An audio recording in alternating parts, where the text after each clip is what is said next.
رن على الشرطه يا حازم. لا ما هو انا كلمنا المستشار الاول. قال لك ايه؟ المستشار الاول قال لي هكلمه بعد كده تسيب الشرطه ومش هيطلع بيه في الباب ده. صور فيديو.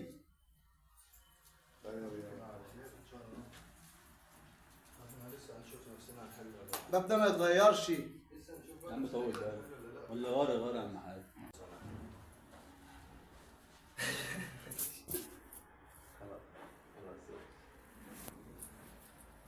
هنا بقى ايه؟ صور فيديو عشان ننزله فيديو النهارده. رن على الموارد البشريه. فيديو النهارده.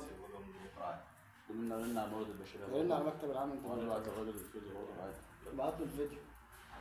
ورط نفسه دورتها حلوه قوي. ايه طيب اللي بيشخر ده جوه ده. لا سيبك من سعد، خلي سعد خلي سعد. لا ده لسه على حساب معاه والله. خلي سعد. اول بقى احنا حافظينها بس ان احنا البلد ايه؟ فات التليفون. اللي هيغلط بس يتحاسب فيه. ده ما خلصتش على كده. هي ابتدت بس. لسه النهايه في مصر.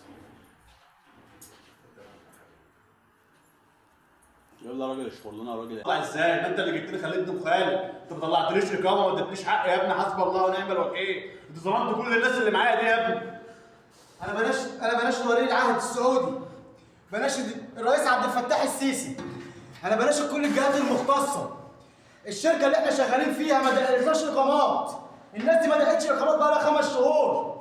انا مخالف اقامه بقالي سنه عشان اطالب بحقوقي. كفيل السعودي يبعت المشرف يطردنا من السكن. معانا جلسه وديه بكره في السفاره المصريه عشان نحل، بس هم ما حلوش وبلطجه وجاب ابن عمه معاه وجه عشان يطردنا من السكن. ادخل صور شوف اللي حصل لنا، شوف المشرف اللي بيقول ان احنا بنشهر بيه، اللي قاعد قدام المستشار يقول ده بيشهروا بيا. احنا شهرنا بيه يا جماعه؟ ده حصل ولا ما حصلش؟ احترمنا القانون، احترمنا قانون البلد اللي احنا فيها. احنا عايزين حقنا، عايزين حقنا.